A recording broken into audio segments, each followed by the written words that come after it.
What happens when a third superpower tries to step into the middle of a live nuclear standoff? Welcome back to the Global War Watch Network. Hit subscribe to join us as we track the world's most critical conflicts.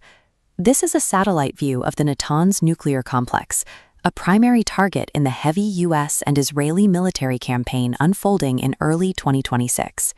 The conflict is currently contained by a massive U.S. military blockade of the Strait of Hormuz, effectively cutting off Iran's primary maritime corridor. At the center of the fighting is the fate of over 400 kilograms of highly enriched uranium, processed here in these silver centrifuges, to a level that brings Iran to the threshold of a nuclear weapon. In early March, Vladimir Putin offered a way out. Russia would remove and host the uranium itself. But President Trump rejected the offer almost immediately. The White House was presented with a choice: take the Russian deal to secure the uranium now, or maintain military pressure. By choosing to keep the bombers in the air, Washington is signaling that its requirements for ending this war have changed.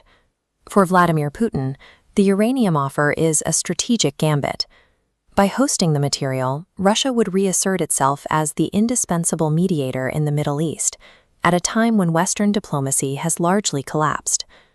Washington sees the proposal as a trap.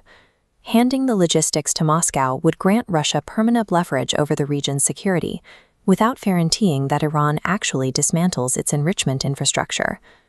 Instead, the Trump administration is doubling down on maximum pressure, banking on the idea that overwhelming force can extract an unconditional surrender directly from Tehran. But as this tanker illustrates, the cost of that pressure is global. The blockade of the Strait of Hormuz is currently paralyzing a significant portion of the world's oil shipping. The U.S. appears willing to tolerate these massive supply chain disruptions to ensure that any final settlement is dictated by Washington rather than brokered by its rivals. Iranian Foreign Minister Abbas Araghchi countered by refusing to send the uranium abroad at all. Instead, he offered to dilute the material into a lower percentage form within Iran's own facilities. This offer depends on the supervision of the International Atomic Energy Agency, whose blue-jacketed inspectors would be tasked with verifying the dilution process. However, since the U.S. and Israel began striking nuclear sites, Iran has ended all cooperation with the agency, making verified dilution a physical impossibility. While the U.S. and Russia trade proposals, Beijing has remained notably silent, despite China's massive reliance on the very oil routes currently blocked by the U.S. Navy. China prepared for this specific scenario. Throughout 2025, Beijing proactively built up its strategic oil reserves to cover more than 100 days of imports. This allows China to wait. While U.S. military assets are drained by another conflict in the Middle East, Beijing can maintain its strategic position without the risks of direct entanglement. Turkey is in a precarious position. President Erdogan views a potential Iranian collapse not as a victory, but as a catalyst for regional chaos. Ankara's primary fear is that a power vacuum in Tehran will empower Kurdish insurgents and trigger unmanageable refugee waves across the Turkish border. Europe is caught in a similar dilemma. While they want Iran's military support for Russia's war in Ukraine ended, they fear the fallout of a total regime collapse.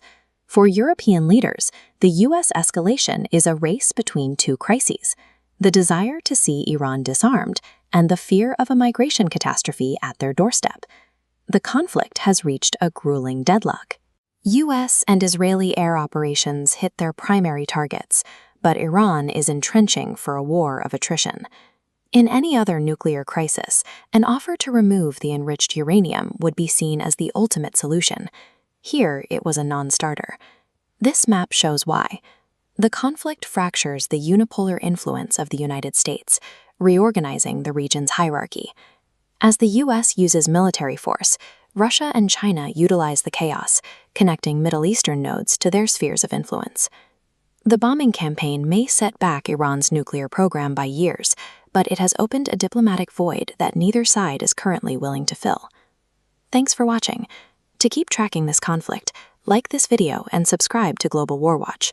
Let us know your thoughts on the blockade in the comments.